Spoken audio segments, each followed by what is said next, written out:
Hi everyone, Ryan Derksen here at Ens Toyota, and it seems like a good day to be standing here on the lot talking about remote starts. For the last few years, most new Toyota vehicles have come equipped with Toyota Remote Connect, which allows you to go onto your phone and use an application to start your truck or car anywhere.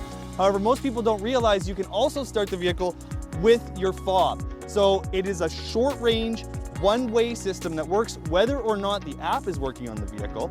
And so if you are close to your vehicle, don't feel like digging out your phone, don't feel like continuing to pay for your Remote Connect subscription, this will work. Now there is a very specific cadence. Using the lock button, you go lock, lock, and hold for a few seconds.